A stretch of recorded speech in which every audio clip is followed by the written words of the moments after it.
kita ucapkan kepada guru-guru SO yang telah berkenan hadir untuk menyaksikan atau mengikuti acara sosialisasi modul 1.4 tentang budaya positif oleh calon guru penggerak SMA Negeri 1 Baso Putar oleh Kepala Sekolah SMA Negeri 1 Baso yang akan diwakili oleh Wakil Kurikulum SMA Negeri 1 Ibu Rabiatun Adawiyah MPD.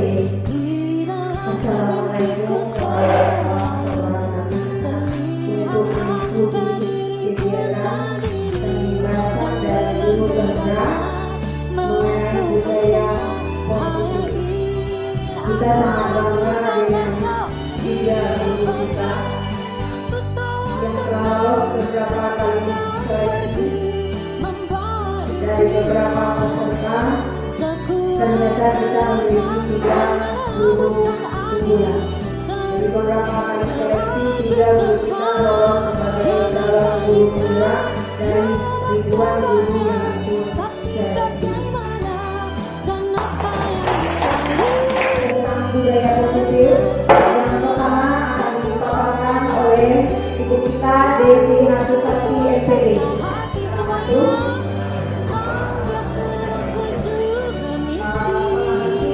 Bapak-bapak yang bisa diperhatikan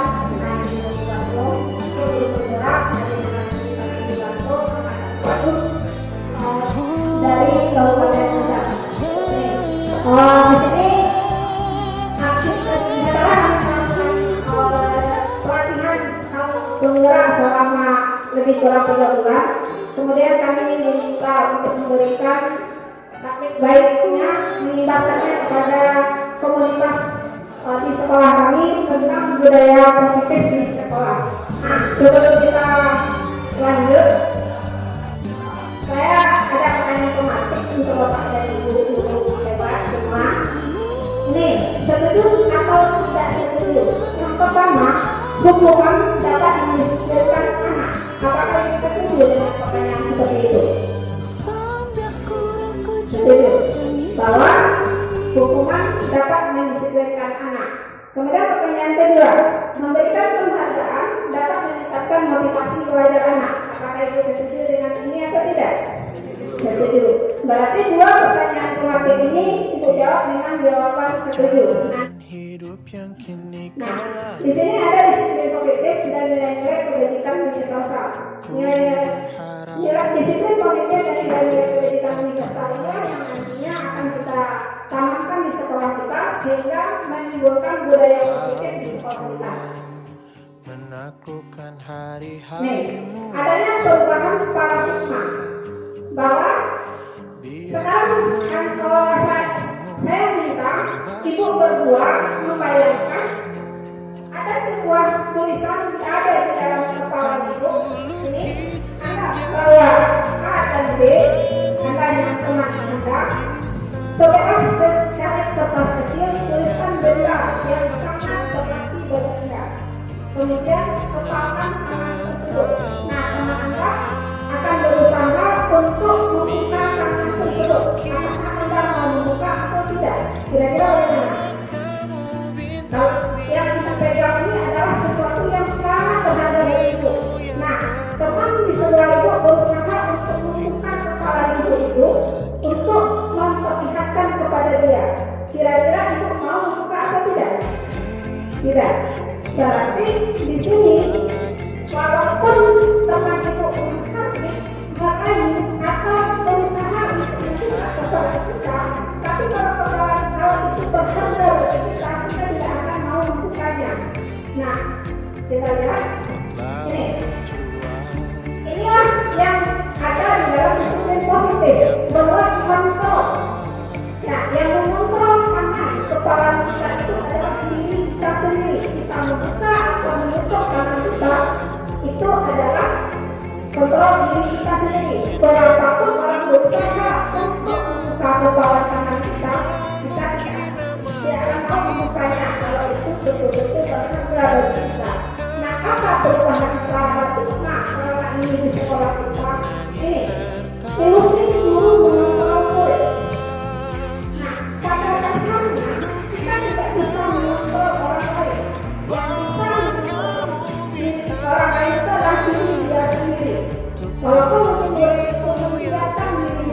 dikontrol oleh guru, tapi itu jangkanya jangka pendek.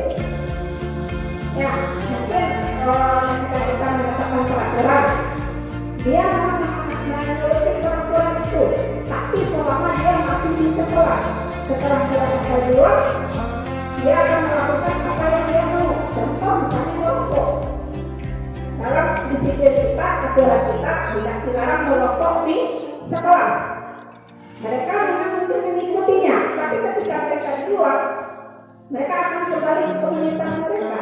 Mereka melakukan karena kontrol dia membiarkan dirinya dikontrol dalam jangka waktu pendek. Kemudian yang kedua, bahwa kritik dapat membuat orang merasa bersalah dan dapat menurunkan karakter. Misalnya, ketika anak itu bersalah, dia terlambat, kemudian kita membuat kritik yang membuat dia merasa bersalah. Nah, ketika dia merasa bersalah, secara tidak langsung kita akan bisa menguatkan karakternya. Contohnya seperti ini, kita memberikan sebenarnya kita menyalahkan dia tapi dengan bahasa yang halus. Contohnya, kemudian ilusi bahwa semua temuan positif, efektif dan bermanfaat. Ketika anak itu dia rajin datang, kemudian datang terlambat, tugasnya ada terus, kita perlu membuatkan karakternya, kita mengujinya. Ya. Kemudian yang terakhir, ilusi bahwa orang dewasa memiliki hak untuk memaksa. Itu jangkanya pendek, kita tidak berhak memaksa anak.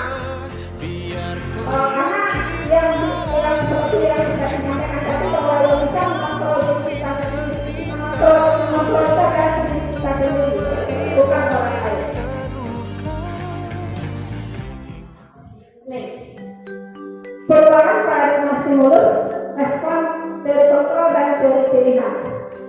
Stimulus respon, kita mencoba mengubah orang agar berpandangan sama dengan kita. Nah, kita sebagai guru berusaha untuk menanamkan atau memberikan pandangan bahwa murid itu harus sesuai dengan apa yang kita mau.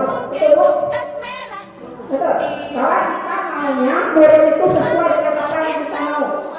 Ya. Dalam teorinya, dalam yang sebenarnya, bahwa kita seharusnya harus bisa memahami siswa tersebut. Jangan siswa yang diminta memahami kita, tapi kitalah yang harus memahami siswa. Kemudian yang kedua, perilaku buruk dilihat sebagai satu kesalahan. Contoh anak terlambat, kita langsung judge anak ini salah, berperilaku buruk, salah terus. Padahal semua perilaku memiliki tujuan. Nah, mungkin anak ini terlambat ada tujuannya. Mungkin dia ingin mendapatkan perhatian lebih dari guru. Mungkin dia punya sesuatu di rumah yang harus dia kerjakan. Mungkin dia mantan adiknya dulu, orang tuanya dulu, baru dia sampai sekolah sehingga dia telah. Jadi perilaku apapun itu, sepuluh apapun perilaku anak pasti ada tujuannya. Kemudian orang lain bisa mengontrol saya, itu menurut kita.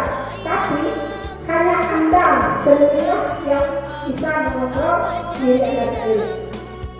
Kita nggak bisa dikontrol oleh orang. Kemudian saya bisa mengontrol orang lain. Sebenarnya Anda tidak bisa mengontrol diri orang lain. Sama dengan kita tidak bisa dikontrol orang lain, kita pun tidak bisa mengontrol orang lain. Pemaksaan ada pada saat didikan gagal. Nah, ketika anak itu dia berbuat salah, kita melakukan sesuatu hukuman pada anak itu. Contohnya ketika dia terlambat, kita minta dia untuk membersihkan halaman sekolah. Itu adalah paksaan. Seharusnya kolaborasi dan konsensus mendatangkan pilihan-pilihan baru. Seharusnya anak yang gagal atau melakukan kesalahan, kita harus melakukan sesuatu berdasarkan konsekuensi. Karena ada dua, ada hukuman, ada konsekuensi. Kemudian modal berpikir menang kalah. Tidak ada yang menang, tidak ada yang kalah. Karena modal berpikirnya adalah menang Disiplin. Sebenarnya apa sih yang namanya disiplin? Kalau menurut ibu disiplin itu apa? Mentaati peraturan. Ada lagi? Teratur. Mentaati peraturan, teratur. Nah, disiplin berasal dari kata bahasa Latin yang artinya belajar. Makna asal dari kata ini berkonotasi dengan disiplin diri dari muridnya Socrates waktu itu ya. Nah, disiplin ini membuat orang menggali potensinya menuju sebuah tujuan yang dia hargai. Namun bagi kita ya, makna disiplin telah berubah menjadi sesuatu yang dilakukan pada seseorang pada orang lain untuk mendapatkan kepatuhan. Yaitu bahwa disiplin yang kita buat itu maknanya adalah membuat orang lain untuk patuh dengan aturan yang kita buat. Kecenderungan hukum adalah menghubungkan kata disiplin dengan ketidaknyamanan, bukan dengan apa yang kita hargai atau pencapaian tujuan mulia. Sebenarnya disiplin yang kita buat, aturan yang kita buat itu sebenarnya adalah untuk mencapai tujuan yang bagus. Tapi pada kenyataannya kita kadang-kala aturan itu kita buat sedemikian rupa sehingga memaksa anak untuk mengikuti aturan itu. Nah, nilai-nilai kebijakan universal bahwa setiap perilaku atau perubahan memiliki satu tujuan. Ini menurut seorang ahli yaitu William Lasker pada teori kontrol pada tahun 1944. Dengan menyanyikan nilai-nilai kebajikan yang diyakini seorang, maka motivasi intrinsipnya akan terbangun sehingga menggerakkan motivasi diri dari dalam untuk dapat mencapai tujuan yang mulia yang diinginkan menurut dosen tahun 1994 bahwa nilai-nilai yang ada dalam diri anak itu akan mampu meningkatkan motivasi pada diri anak tersebut. Nah, nilai-nilai kebajikan yang dicapai oleh setiap anak Indonesia kita kenal dengan proses Pancasila yang ada di kultur KPK kita, yaitu beriman bertakwa kepada Tuhan Yang Maha Esa, berakhlak mulia, mandiri, bernalar kritis, berkebinekaan global, berdoktoroyo dan efektif. Kita lihat dari motivasi. Motivasi itu ada dua, ada dari eksternal dan ada dari internal. Yang pertama eksternal. Biasanya motivasi eksternal anak akan termotivasi karena mereka merasa adanya ketidaknyamanan atau hukuman. Nah, ketika dia tidak menggunakan sepatu hitam, maka dia akan berpikir apa yang akan terjadi apabila saya tidak melakukannya. Kemudian motivasi eksternal berikutnya adalah mereka mengharapkan untuk mendapatkan imbalan. Ini pertanyaan masuk yang pertama tadi. Ada hukuman, ada imbalan. Nah, yang pertama mereka melakukan karena untuk menghindari terjadinya hukuman. Yang kedua mereka melakukan sesuatu karena mengharapkan imbalan. Kemudian yang ketiga motivasi internal. Tujuan disiplin positif adalah untuk menghargai dirinya sendiri. Saya akan menjadi orang seperti apa bila saya melakukannya. Itu motivasi internal. Nah, inilah yang kita harapkan dari siswa, motivasi internal. Nah, kita lihat bagaimana menurut Yahya Dewantara. Menurut Yahya Dewantara, KPK itu artinya tidak hanya berlepas dari perintah, akan tetapi juga dapat membuat kuat memerintah diri sendiri. Jadi KPK itu bukan membiarkan anak begitu saja, tapi KPK yang terikat, maksudnya adalah mereka merdeka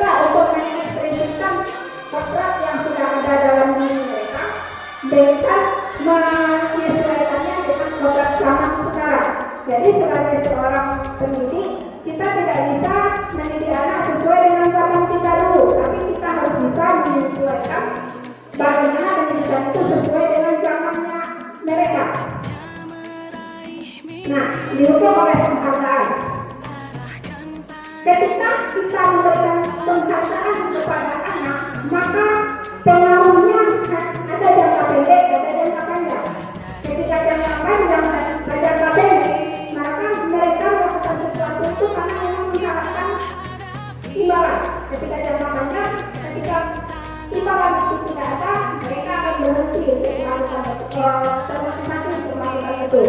Kemudian penghargaan sebagai menghukum. Sebenarnya penghargaan itu adalah menghukum. Kenapa? Karena mereka beranggapan kalau tidak ada penghargaan mereka tidak akan termotivasi. Kemudian penghargaan mengurangi ketepatan. Kadang-kadang kita tidak tepat memberikan penghargaan kepada anak. Ya. Kemudian yang berikut penghargaan tidak efektif. Sebenarnya penghargaan itu tidak lebih efektif kalau apabila kita berikan kepada anak. Makanya di dalam kurikulum mereka itu tidak ada perlindungan di hari raya, karena menurut di dalam kurikulum mereka semua anak itu juara tidaknya. Kemudian penghargaan menurunkan kualitas. Kalau dia tidak dapat penghargaan, maka kualitas pelajarnya akan turun. Kemudian penghargaan mematikan kreativitas. Nah, apabila dia tidak mendapatkan penghargaan tadi, kreativitasnya akan berkurang. Kemudian penghargaan mengurangi motivasi intrinsik, karena penghargaan itu mematikan motivasi yang ada dari dalam diri mereka. Setelah bentuk program kebijakan, yang pertama berikan pengakuan khusus kepada anak, berikan pengakuan secara pribadi, berikan pengakuan kepada semua murid secara bergantian, kemudian berikan pengakuan secara konsisten, kemudian fokus kepada proses. Nah, ini ada satu pertanyaan. Yang pertama, mencatat 100 kali dalam buku kalimat saya tidak akan terlambat lagi karena terlambat mencatatkan sekolah sendiri itu ini konsekuensi atau hukuman. Saya tidak akan datang terlambat lagi menulis 100 kali di buku. Hukuman atau konsekuensi? Hukuman?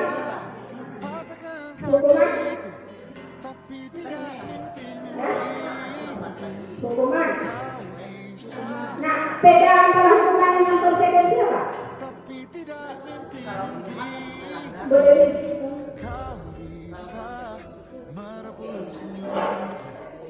Mencatat 100 kali di dalam buku kalimat saya tidak akan terlambat lagi karena terlambat datang ke sekolah. Apakah ini hukuman atau konsekuensi? Hukuman. Ya. Ada yang bisa membedakan antara hukuman dan konsekuensi? Silakan. Silakan Bu. Maaf Ibu kalau jawaban saya salah. Kalau hukuman itu membuat anak jera, tapi dalam dirinya tidak tertanam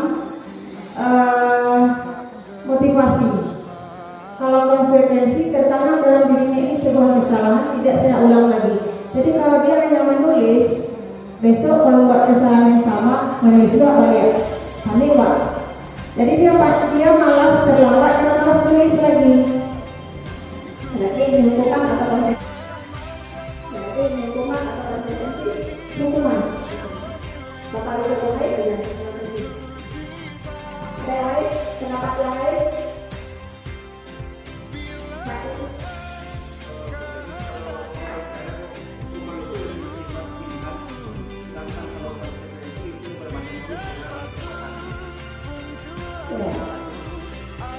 Ya, dua jawaban dari itu berbeda dan Pak betul. Ini adalah sebuah hukuman. Hukuman itu efek jerahnya masih tetap biasanya. Tapi kalau konsekuensi itu memang berasal dari dalamnya. Kita ada kesepakatan antara kita dengan anak, maka itu konsekuensi. Tapi kalau hukuman itu tidak ada kesepakatan, datangnya hanya sesaat itu saja. Kemudian yang kedua, lari mengelilingi lapangan basket 2 kali karena terlambat hadir sekolah. Hukuman juga. Kemudian yang ketiga, murid diminta push up 15 kali karena tidak menggunakan masker ke sekolah. Hukuman. Membersihkan tumpahan air di meja tulis karena tersenggol pada saat belajar. Konsekuensi. Karena dia yang memintakan, dia yang bertanggung jawab membersihkan. Kemudian murid disuruh untuk menggunakan disuruh untuk mengenakan sepatu seharian di sekolah karena tidak mengenakan sepatu hitam. Ini tidak mengenakan harusnya bagaimana? Tidak mengenakan sepatu seharian di sekolah karena tidak menggunakan sepatu hitam. Hukuman. Lari mengelilingi lapangan basket 2 kali karena terlambat 10 menit untuk pelajaran PJOK. Konsekuensi. Kenapa? Karena pelajaran PJOK.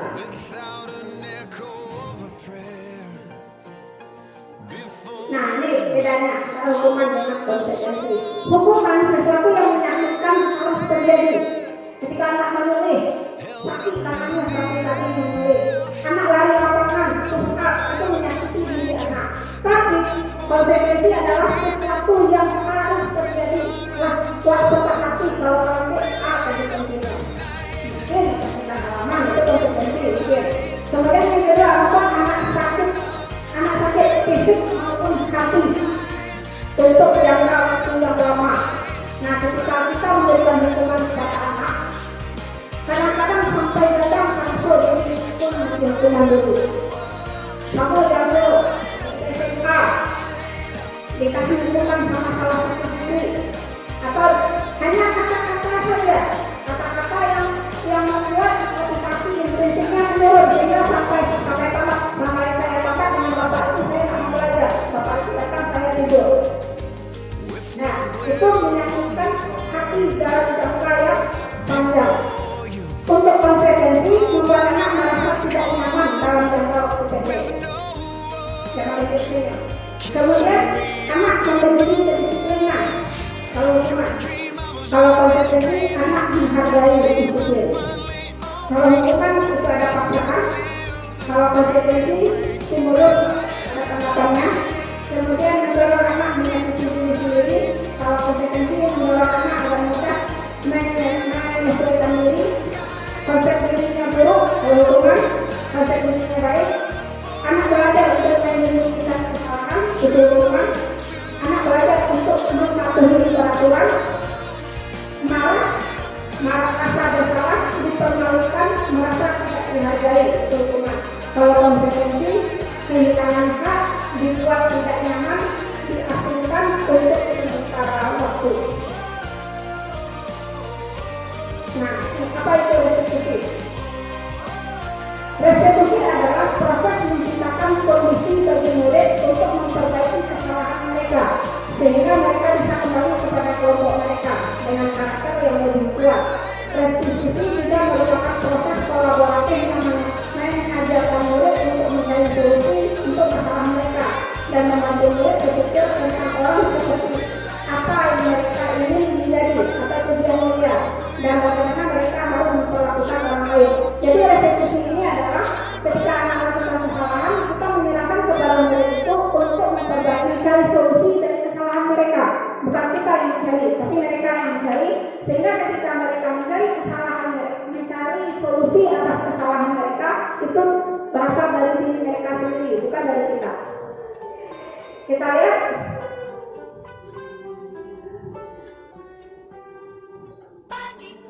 Ciri-ciri restitusi itu bukan menembus kesalahan, namun belajar dari kesalahan, kemudian memperbaiki hubungan, tawaran bukan paksaan. Restitusi menuntut untuk melihat ke dalam diri, restitusi mencari kebutuhan dasar, restitusi diri adalah cara untuk paling baik, restitusi fokus pada karakter bukan pimpinan, restitusi fokus pada solusi dan mengembalikan murid yang berbuat salah pada kelompoknya. Selanjutnya, kita akan membahas tentang keyakinan kelas. Sebenarnya apa sebenarnya keyakinan kelas itu? Keyakinan kelas yaitu nilai-nilai pendidikan yang mental yang disepakati secara tersirat dan tersurat, lepas dari latar belakang suku, negara, bangsa maupun agama. Jadi keyakinan kelas ini kita menentukan nilai-nilai yang dianggap oleh siswa kita sebagai impian kelasnya. Akan mereka buat secara bersama dengan wali kelas dan mereka sepakati bersama. Menurut dosen tahun 1998 bahwa suatu keyakinan akan lebih memotivasi seseorang dari dalam, yaitu intrinsik.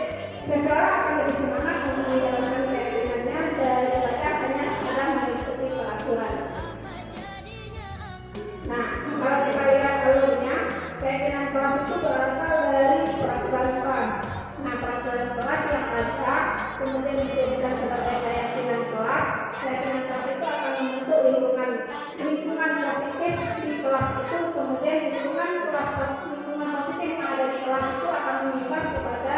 budaya positif yang ada di sekolah. Kemudian pembentukan keyakinan kelas.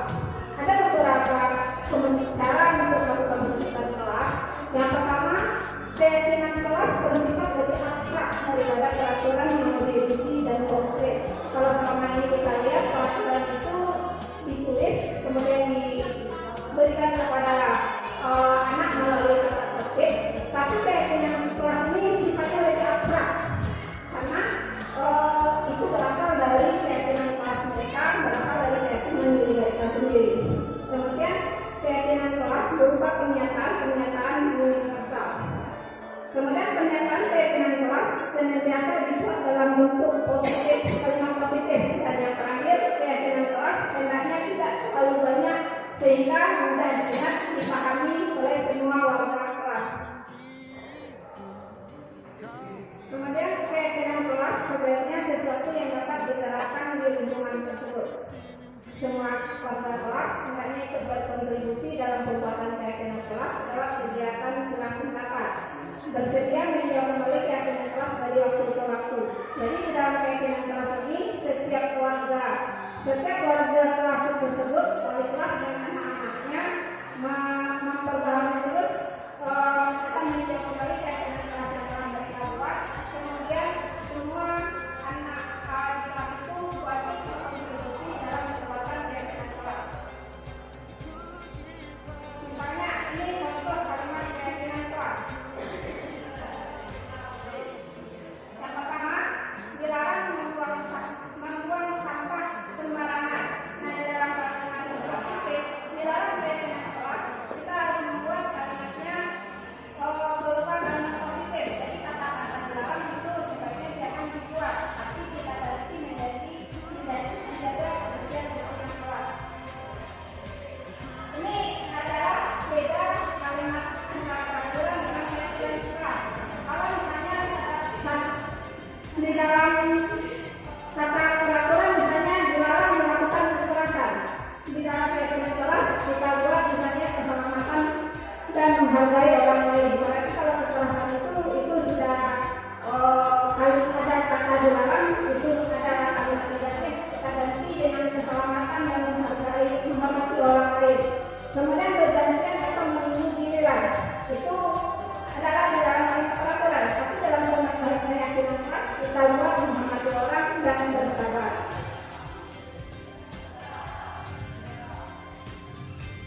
Nah, kebutuhan dasar manusia. Ada beberapa macam kebutuhan dasar manusia. Yang pertama, kasih sayang dan bertahan hidup. Ada 5 kebutuhan dasar manusia. Yang pertama bertahan hidup, kemudian kasih sayang dan rasa diterima, kemudian kesenangan, kebebasan, dan penguasaan. Yang pertama, kebutuhan bersifat fisiologis untuk bertahan hidup, misalnya kesehatan, rumah, dan makanan. Di sini adalah kebutuhan dasar manusia yang paling utama sekali, yaitu bertahan hidup. Mereka berusaha mempertahankan hidupnya memenuhi kebutuhannya, yaitu contohnya adalah kesehatan, rumah, dan makan. Kemudian love dan belonging, yaitu kebutuhan yang bersifat filosofis untuk bertahan hidup, misalnya kesehatan, rumah, dan makanan. Yang ketiga, freedom atau kebebasan, yaitu kebutuhan akan kemandirian, otonomi, memiliki pilihan dan mampu mengendalikan arahan tindak seseorang. Kemudian fun, kesenangan, kebutuhan untuk mencari kesenangan, bermain dan tertawa. Jadi kalau seandainya ada anak kita yang iseng bersama teman-temannya, berarti ada kebutuhan tertentu yang ingin dia penuhi, yaitu kesenangan. Kemudian power atau kekuatan, keinginan untuk dianggap berharga dalam membuat bisa membuat perbedaan, bisa membuat pencapaian, kompeten, diakui dan dihormati. Jadi apabila ada anak yang berusaha untuk menunjukkan siapa dia, biasanya dia ingin diakui dan dihargai oleh teman dan lingkungan.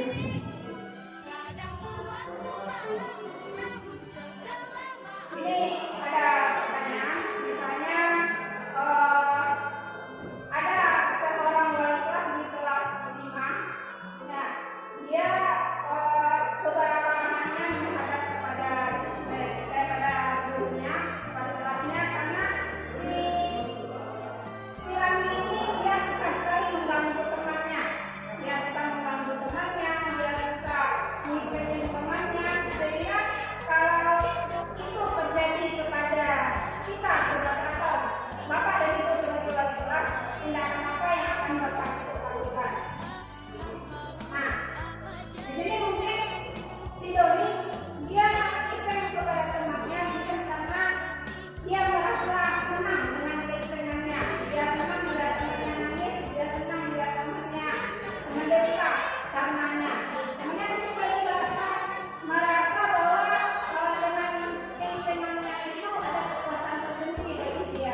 Kemudian yang kedua, bahasa tubuh, mata melotot dan jari menunjuk-nunjuk. Apalagi menunjuk dengan tangan kiri, ya itu biasanya akan sangat meninggalkan bekas sama siswa kita. Contoh kata-kata yang digunakan, terlambat pagi, pasti terlambat pagi. Selalu datang terlambat, kapan bisa datang tepat waktu. Nah, biasanya hukumannya ini lebih bersifat verbal dan fisik. Verbal adalah kata-kata yang menyakitkan bagi anak, fisik mungkin dihukum dengan dari lapangan, kemudian membersihkan halaman. Itu biasanya ciri-ciri guru yang pada posisi kontrol. Kemudian yang kedua, dampak positif penghukum. Yang pertama, dampak positif penghukum. Yang pertama, kemungkinan murid marah dan menentang dan bersifat lebih agresif. Kemudian tidak menyukai guru atau mata pelajaran yang berlaku. Nah, biasanya guru-guru yang suka memarahi anak, menghukum anak itu akan biasanya akan melekat pada siswa, sehingga siswa akan memberikan pengeluar kepada gurunya, kemudian para siswa malas belajar itu. Kemudian yang kedua, membuat rasa bersalah. Ciri-cirinya nada suara memelas, halus, sedih, tenang, namun meyakinkan murid. Kemudian yang kedua, bahasa terlesu. Yang ketiga, guru akan menyatakan hal-hal yang merasa kesalahan pada murid dengan membuat guru menderita. Yang ketiga, yang keempat, kata-kata yang keluar dengan lembut akan seperti, ibu sangat kecewa sekali dengan kamu. Berapa kali bapak harus memberitahu kamu. Nah, kata-kata tersebut biasanya akan menyentuh hati siswa dan kita merasa bersalah. Kemudian dampak yang ditimbulkan pada pembuat rasa bersalah, yang pertama, murid merasa bersalah, identitas gagal. Kemudian yang kedua, rendah diri dan menarik diri dalam lingkungan. Betul itu, Bu? Betul. Kemudian yang ketiga, yang ketiga adalah menganggap mereka sebagai teman. Ciri-cirinya ada suara ramah, akrab, bercanda, dan menghangatkan suasana. Kemudian murid akan merasa senang, aman, dan akrab dengan guru. Yang ketiga, kata-kata yang dikeluarkan seperti, Adi, ayolah, bagaimana sih kamu? Kemarin kamu sudah janji ke bapak, bukan? Kenapa terlambat lagi? Nah, biasanya dengan kita mengajak mereka berteman, mereka akan lebih nyaman, senang, dan merasa dihargai. Dampaknya, murid akan merasa senang, akrab dengan guru tersebut. Kemudian yang kedua, murid jadi tergantung kepada guru tersebut. Bila ada masalah, dia merasa bisa mengendalikan guru tersebut untuk mengandalkan guru tersebut untuk membantunya. Yang keempat, murid juga berperilaku baik hanya kepada guru tertentu saja dan betul-betul berperilaku sama kepada guru yang baik. Kenapa? Karena dia mencari guru yang dia rasa nyaman dengan dia. Kemudian posisi kontrol yang keempat yaitu memantau. Nah, memantau artinya mengawasi. Pada saat kita mengawasi, kita bertanggung jawab atas perilaku orang-orang yang kita awasi. Posisi pemantau berdasarkan pada peraturan dan konsekuensi. Setiap aktivitas dari diri politik dan berhasil, ciri-cirinya adalah bahasa tubuh formal. Pernyataan yang dilakukan biasanya peraturannya apa?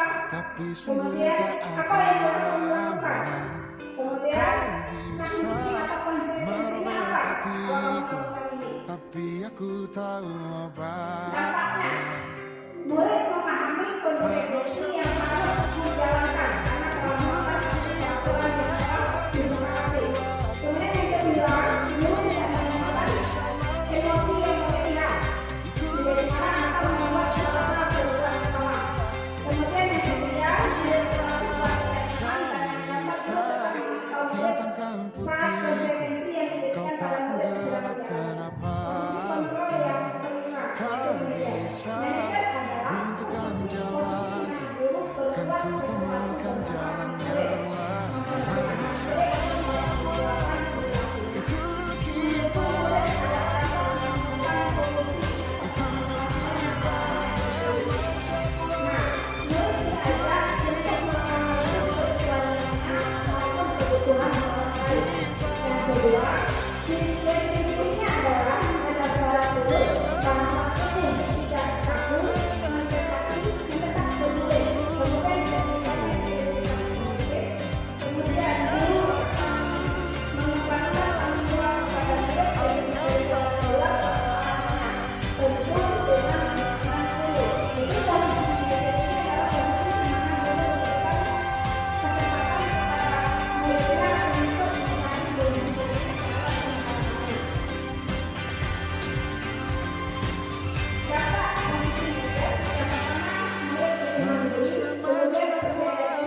kemudian sebagai pemantau menghitung dan mengukur, sebagai manajer mengajukan pertanyaan-pertanyaan.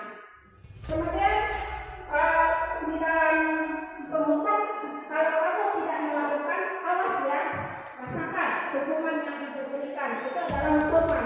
Tapi pembuat asal bersalah, kamu seharusnya kamu sudah tahu, ibu lelah mengatakannya. Stres ibu menghadapi kamu. Kemudian dirasanya teman, ayolah lakukan mimpiku. Masa kamu tidak mau? Kemudian sebagai pemantau, apa peraturan yang sedang kamu melanggar? Kemudian sebagai manajer, apa yang kita yakini? Apa yang bisa kamu lakukan untuk memperbaiki masalah ini? Kemudian hasil. Biasanya anak yang pernah duduk biasanya akan memberontak setelah orang lain dan berusaha berbohong kesalahannya. Kemudian sebagai pembuat rasa bersalah, biasanya anak akan menyangkal, kemudian menyembunyikan, kemudian berusaha berbohong. Kemudian kalau kita mengatakan teman, biasanya anak akan berterima kepada kita. Sebagai pemantau biasanya diri sendiri bila diawasi, dan sebagai manajer biasanya bisa dia menguatkan pribadinya. Kemudian kaitan dengan dunia berkualitas. Sebagai pembuat, murid merasakan guru di luar dunia berkualitas. Sebagai pembuat rasa bersalah, murid merasakan guru dalam dunia berkualitas. Sebagai teman, biasanya murid merasakan guru sebagai seorang yang sangat penting di dunia berkualitas. Sebagai pemantau, murid merasakan guru peraturan dan hitungan di dunia berkualitas dan dunia. Murid merasakan dirinya sebagai individu yang positif dalam dunia berkualitas. Murid berkata dalam hubungan, biarkan saja, nanti juga marah-marah lagi kalau kita menghukumnya. Kemudian kalau membuat rasa bersalah, dia akan minta maaf. Kalau sebagai teman, biasanya saya pikir bapak ibu teman saya ternyata begitu. Kemudian sebagai pemantau, beberapa banyak bintang yang saya harus peroleh, dan yang sebagai manajer bagaimana setiap harusnya saya bisa memperbaiki kesalahan saya. Kemudian yang materi kita yang berikutnya yaitu segitiga resolusi. Segitiga resolusi adalah proses menciptakan kondisi bagi murid untuk memperbaiki kesalahan sehingga karakter mereka lebih kuat dan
dari budaya positif, kalau ada dari Bapak Ibu yang mau bertanya, silakan. Kau bisa lupakan tanganku, tapi tidak mimpi-mimpiku. Kau bisa Ya, silakan dulu ya. senyum, tapi semua tak akan lama. Kau bisa merobek. Assalamualaikum warahmatullahi wabarakatuh. Waalaikumsalam warahmatullahi wabarakatuh.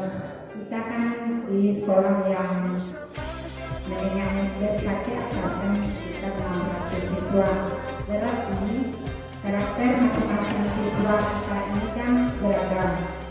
Ada yang berkarakter kurang sesuai dengan aturan atau aturan yang terdapat di sekolah, seperti tidak disiplin dalam atau tidak tepat waktu datang ke sekolah, sehingga guru-guru tiket memberikan sanksi, ya, jadi sanksi namanya ke siswa tersebut, seperti berbaris atau hormat bendera.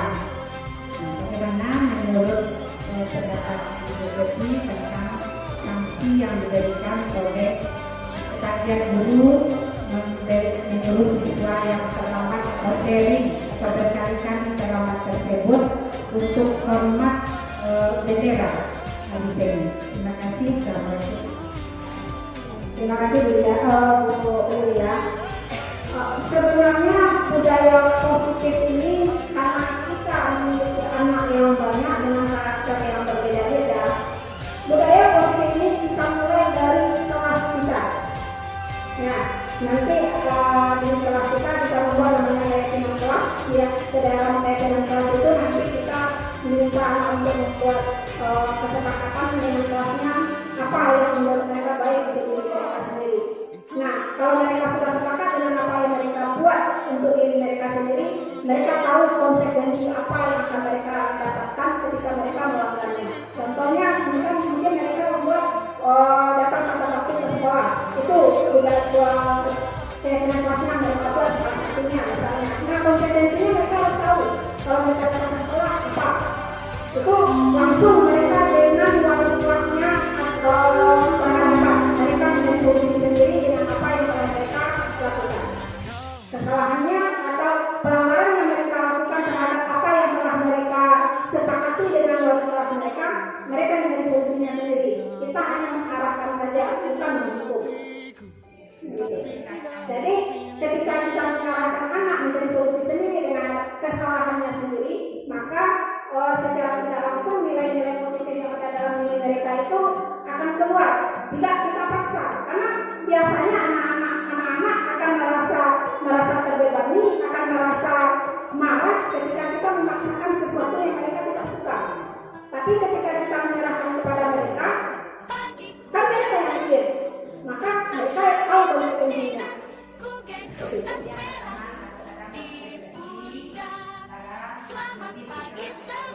Ya, namanya keyakinan. Jadi mereka yang buat, mereka yang tahu konsekuensinya apa. Ada lagi? Ada lagi? Kalau begitu saya tutup praktek berbagi budaya positif pada kesempatan ini. Terima kasih atas perhatiannya. Saya ucapkan terima kasih. Assalamualaikum warahmatullahi wabarakatuh.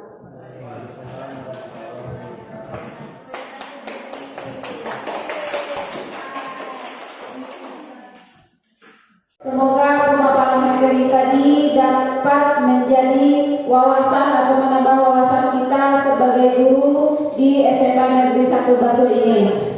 Saya sebagai MC mohon maaf apabila ada kesalahan. Wabillahi taufiq wal hidayah. Wassalamualaikum warahmatullahi wabarakatuh. Patahkan kakiku, tapi tidak mimpi-mimpiku. Kau bisa lumpuhkan tanganku, tapi tidak mimpi-mimpiku. hatiku. Kau bisa merebut senyumku, tapi sungguh tak akan lama. Kau bisa merobek hatiku, tapi aku tahu obatnya. Manusia-manusia kuat, itu kita. Jiwa-jiwa yang kuat, itu kita. Manusia-manusia kuat, itu kita. Jiwa-jiwa yang kuat, itu kita. Kau bisa hitamkan putihku, kau takkan gelapkan apapun. Kau bisa runtuhkan jalanku, kan ku temukan jalan yang lain. Manusia-manusia kuat, itu kita. Jiwa-jiwa yang kuat, itu kita. Manusia-manusia kuat, itu kita. Jiwa-jiwa yang kuat, itu kita. Bila bukan kehendaknya,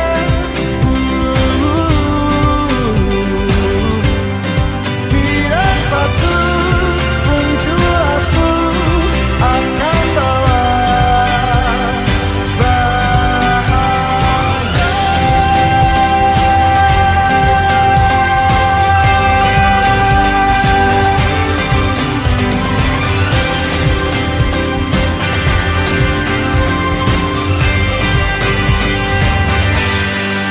Manusia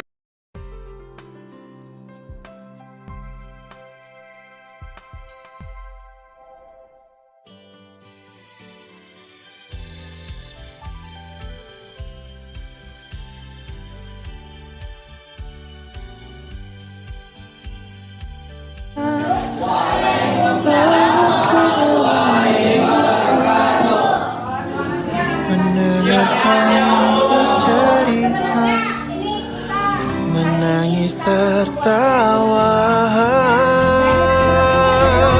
biar ku lukis malam, bawa kamu bintang-bintang, untuk temanimu yang terluka, hingga kau bahagia.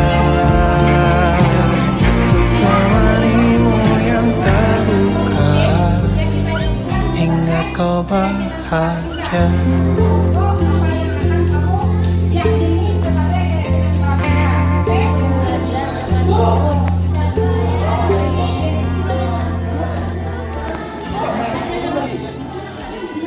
Izinkan ku lukis saja, melukis namamu di sana, mendengar kamu bercerita, menangis tertawa,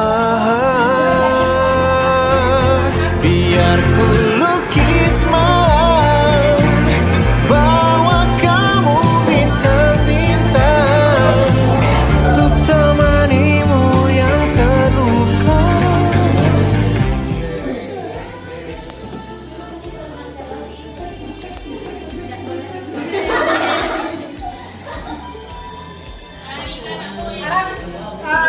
Tugas kita yang berikutnya adalah masing-masing kelompok akan membacakan keyakinan kelasnya masing-masing.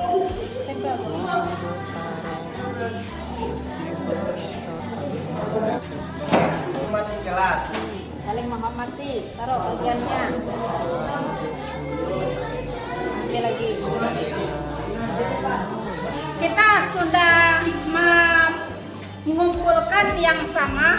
Ada 1, 2, 3, 4, 5, 6 keyakinan kelas yang sudah kamu buat. Itu berdasarkan di keputusan atau hasil dari keyakinan kamu masing-masing. Ada sekitar 6 keyakinan kelas. Yang pertama tentang kebersihan, yang kedua tentang keamanan, kemudian tentang disiplin, kemudian tentang saling menghormati, kemudian meningkatkan prestasi, dan yang terakhir tentang ibadah atau keagamaan. Kebersihan kedua, yang pertama kelas dalam keadaan nyaman dan tenang pada saat beribadah. Kemudian yang kedua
Aku mengerti perjalanan hidup yang kini kau lalui. Ku berharap meski berat kau tak merasa sendiri. Kau telah berjuang menaklukkan hari-harimu yang tak mudah. Biar ku menemanimu, membasuh lelahmu. Izinkan ku lukis senja, mengukir namamu di sana. Mendengar kamu bercerita, menangis tertawa. Biar ku Dengan adanya penyampaian materi budaya positif akan menambah wawasan kami sebagai guru-guru di SMA Baso ini, sehingga kami nanti dapat menerapkannya ke siswa-siswa kami. Di mana budaya positif ini seperti disiplin positif, keyakinan kelas, hukuman dan konsekuensi, 5 posisi kontrol, serta 5 kebutuhan dasar manusia. Dengan adanya materi ini, sehingga kami nanti bisa menerapkan ke murid-murid bagaimana caranya supaya mendisiplinkan murid dalam belajar, juga memberikan konsekuensi yang baik dalam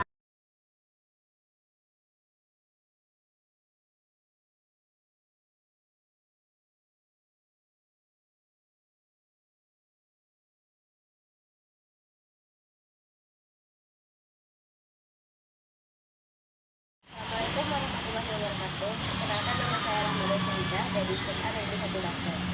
Keyakinan kelas adalah keyakinan yang disepakati dan dibuat bersama oleh anggota kelas. Menurut saya, dengan adanya keyakinan kelas ini, kesadaran para siswa mengenai keberhasilan kelas semakin meningkat daripada sebelumnya. Dan keyakinan kelas ini juga memberi manfaat-manfaat lain seperti menghargai anggota kelas, menerapkan senyum, salam dan sapa, dan sebagainya. Demikian yang dapat saya sampaikan. Assalamualaikum warahmatullahi wabarakatuh. Assalamualaikum warahmatullahi wabarakatuh. Perkenalkan, nama saya Alia Ramadhani. Saya berasal dari SMA Negeri 1 Baso. Kali ini kita akan membahas mengenai keyakinan kelas. Apa itu keyakinan kelas? Keyakinan kelas adalah keyakinan yang kita buat bersama dengan seluruh anggota kelas. Menurut saya, keyakinan kelas ini memiliki dampak yang cukup baik bagi kelas, karena dengan adanya keyakinan kelas meningkatkan kesadaran dan sikap saling menghormati antar sesama anggota kelas. Demikian yang dapat saya sampaikan. Wabillahi taufiq. Assalamualaikum warahmatullahi wabarakatuh.